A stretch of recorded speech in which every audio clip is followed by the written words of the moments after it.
Sir বলুন তো ডিম দেবো না। না না, এটা চ্যালেঞ্জে ছাড়বো, চ্যালেঞ্জে ছাড়বো। একটু পা দাও না, এরপরে একটু পা ঢুকিয়ে দাও না।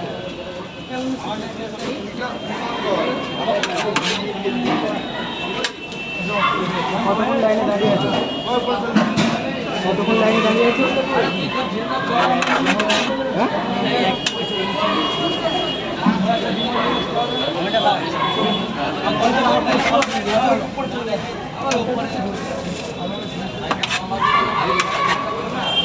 খুলে দাও।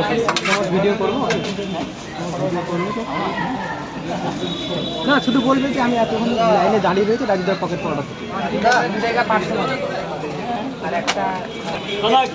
দাদু কোথা থেকে এসেছো? কৃষ্ণনগর থেকে এসেছো তো লাইনে কতক্ষণ দাঁড়িয়ে আছো? 45 মিনিট মতো লাইনে দাঁড়িয়ে আছো। ঠিক আছে, এই প্রথমবার আসা হয়েছে রাজুদার পকেট পরোটা খাওয়ার জন্য। মানে মানে লোকের মুখে নাম শুনেছো যে রাজুদার পকেট পরোটা কলকাতার ফেমাস, সেটা খাওয়ার জন্য এসেছো। আচ্ছা ঠিক আছে। তিনটে করে দু জায়গা আগে খাবার নেই, আগে খাবার নেই, আমি সব শুনেছি। ধর ধর ধর, ওটা নিবি না, ওটা নিবি না, ওটাই তরকারি যাই না। দাদা গেটটা ছেড়ে দেবেন, দাদা গেটটা ছেড়ে দেবে, গেটটা ছেড়ে দেবে।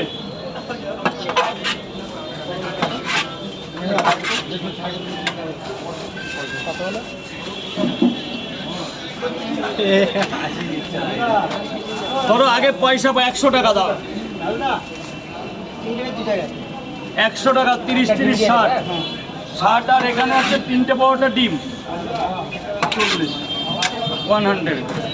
দাদা গেটটা জাম হচ্ছে, যা ভেতরে চলে যাও, 1 টাকা দেওয়া হয়ে গেছে। আর তিনটে দু জায়গায়, তিনটে করে দু জায়গা খাবে না বাড়ি নিয়ে যাবে।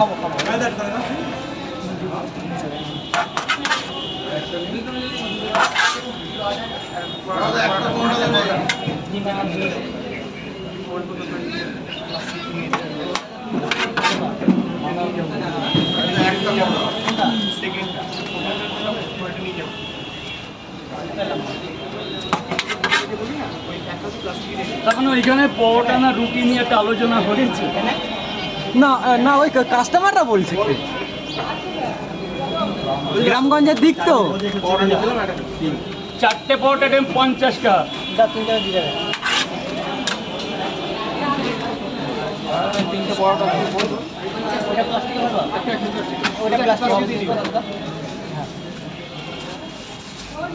খুব ভালো লাগলো। Thank you.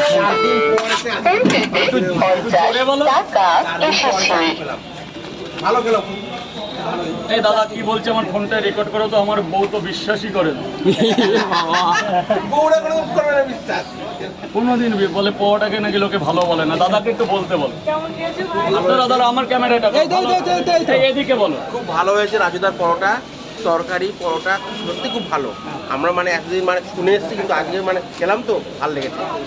কতদিন থেকে এসে ফিরে যাচ্ছ? 4 দিন এসেছিলাম, 5 দিনের দিন পেলাম, 5 দিনের দিন পেলাম। 5 দিনের মাথায় পেলে। কোথা থেকে এসেছেন? আমি বাঁশদ্রোণী। হ্যাঁ আচ্ছা, বাঁশদ্রোণী থেকে এসেছেন, কিন্তু তাও তো মানে 4 দিন ফিরে গেছে, সময়টা লস হয়েছে। কিন্তু আজকে এসে বৃষ্টির মধ্যে এসে পেয়েছি। এবং তরকারির মধ্যে যা যা বলে তাই সব ছিল, আচ্ছা সব ছিল, খুব ভালো। নিয়ে যাবে। ধন্যবাদ।